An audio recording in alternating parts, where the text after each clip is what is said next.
ये एक उसूल अल्लाह ने बता दिया कि अगर तुम्हें अल्लाह की मोहब्बत चाहिए तो अल्लाह की मोहब्बत के लिए मुहम्मदुर रसूलुल्लाह सल्लल्लाहु अलैहि वसल्लम की इत्तिबा ज़रूरी है।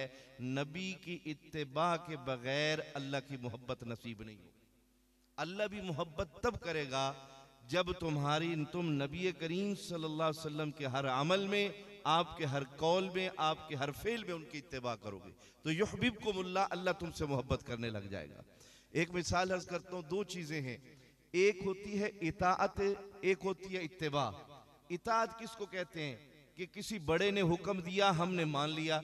अल्लाह ने हुक्म दिया नमाज का, अकीमुस्सलाह, नमाज अदा करो, हमने नमाज पढ़ दी।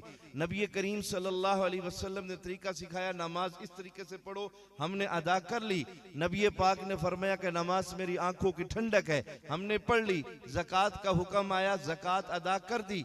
ये है इताअत। और एक होती है इत्तिबा।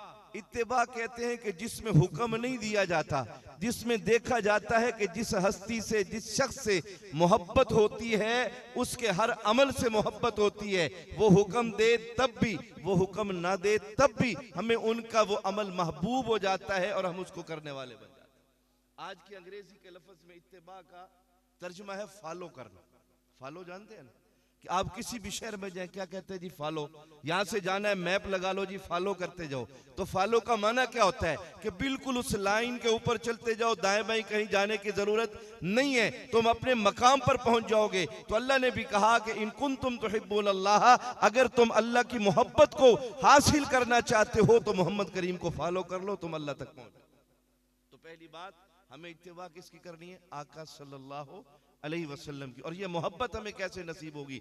नबी करीम सल्लल्लाहु अलैहि वसल्लम ने खुद फरमाया, ला युमिनु अहदुकुम हत्ता अकूना अहब्बा इलैहि मिन वालिदिही व वलदिही वन्नासी अजमईन। तुम में से कोई शख्स कामिल मोमिन नहीं हो सकता जब तक मुझ मोहम्मद करीम सल्लल्लाहु अलैहि वसल्लम से मोहब्बत, अपने माँ बाप से, अपनी औलाद से, अपने अजीज़ो अकारिब से और दुनिया की हर चीज से बढ़कर जब तक मुझसे मोहब्बत नहीं करोगे तो कोई शख्स भी कामिल ईमान वाला नहीं हो सकता। तो नबी की कामिल मोहब्बत तब मिलेगी जब सारी दुनिया की सारी चीजों से ज्यादा हम नबी करीम से मोहब्बत करेंगे। और ये मोहब्बत का तकाजा हमें नजर कहाँ आता है? ये शादी ब्याह की महफिलों पर, खुशी गमी के रसूमात के ऊपर हमें ये देखना पड़ेगा कि हम इत्तिबा किसकी करते हैं, आका की करते हैं या गैरों की करते हैं। हम कहलाते तो मोहम्मद करीम के गुलाम हैं, हम कहलाते तो नबी के आशिक हैं, लेकिन हमारी शादी की रसूमात में क्या होता है वो हमें पता है कि हम क्या कौन से काम करते हैं। आका को नाराज करके, हम आका को नाराज करके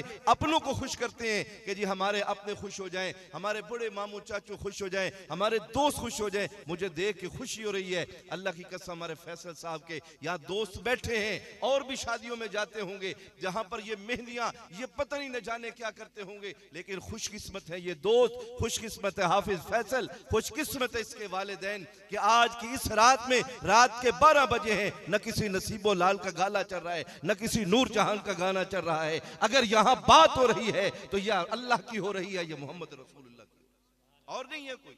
और यही हकीकत में कीमती है, यही हमारी जिंदगी के लिए यही सबसे बेहतरीन नमूना है। आज इनकी शादी का मौका है, किसी गली में मेरी माँ बहन बेटी नजर नहीं आएगी, किसी के सर से दुपट्टा उतरा हुआ नजर नहीं आएगा, सब बापर्दा तौर पे वहां घर में बैठी हैं। अगर ये मेहंदी दुनिया की रसूमात के मुताबिक होती तो खुदा की कसम मैं जितना बड़ा गैरतमंद हूं, और मेरी गैरत उस वक्त मर जाती है कि जब मैं अपनी बहन और बेटी को गली में लाकर मेहंदी के नाम पे मैं उसकी नुमाइश करता हूं, खुद मुसलमान कहलाता हूं, नबी का उम्मती कहलाता हूं, और गाने इंडिया के लगाकर और उसके ऊपर मैं अपनी बहनों को रक्स पे मजबूर करता हूं और मैं अपनी मुसलमान बहनों और बेटियों को मजबूर करता हूं। खुदा के लिए मैं हाथ जोड़ के अर्ज करता हूं, अगर तुम मोहम्मद के गुलाम हो, अगर तुम अल्लाह की मानने वाले हो, अगर कुल इन कुंतुम तुहिब्बूनल्लाह फत्तबिऊनी युहब्बिबकुमुल्लाह, इसके ऊपर अमल करने वाले हो, अगर तुम ला युमिनु अहदुकुम हत्ता अकूना अहब्बा इलैहि मिन वालिदिही व वलदिही वन्नासी अजमईन पे अमल करने वाले हो, आज नियत करके जाओ, मेरी शादी हो, मेरे बेटों की शादी हो, मेरे अजीजों की शादी हो, इंशाअल्लाह वो सुन्नत के मुताबिक करो।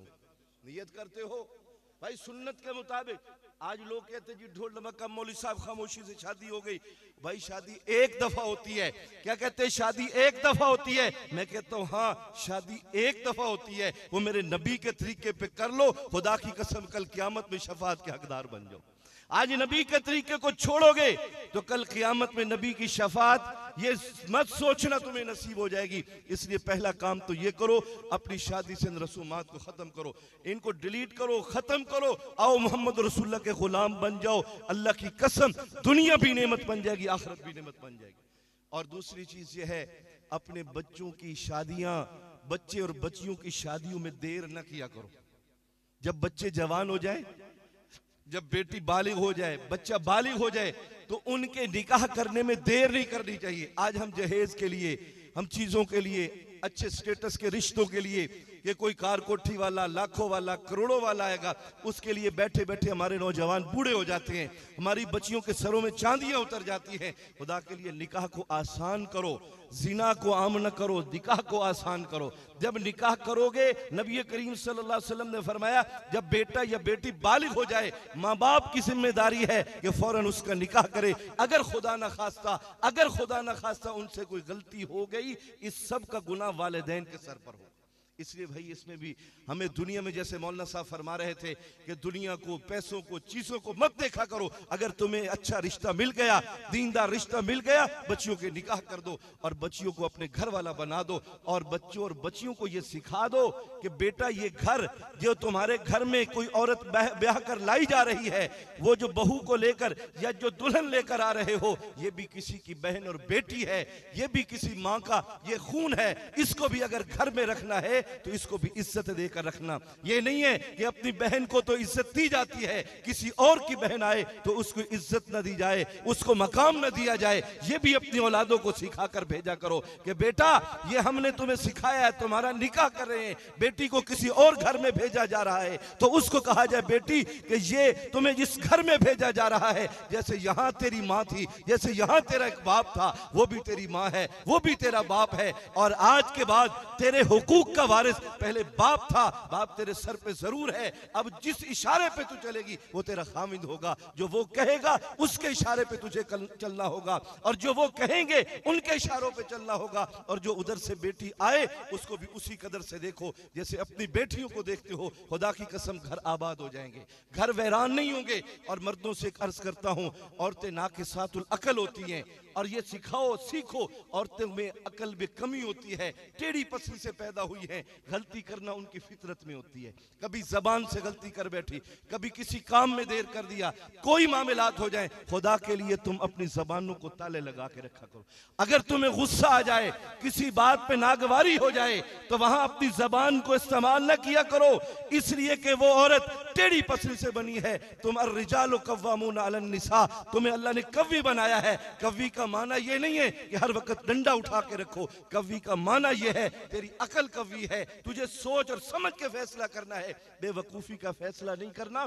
इसलिए आज जो सबसे ज्यादा घर टूटते हैं उसकी वजह यह बनती है, अगर छोटी सी बीवी से गलती हो जाए, घर में कोई थोड़ा सा वाकया ऐसा हो जाए जो उस बेचारी से गलती हो गई, और हम उस गलती की सजा क्या देते हैं, जबान से दो लफ्ज बोलते हैं, सारी जिंदगी के लिए दाग लगा।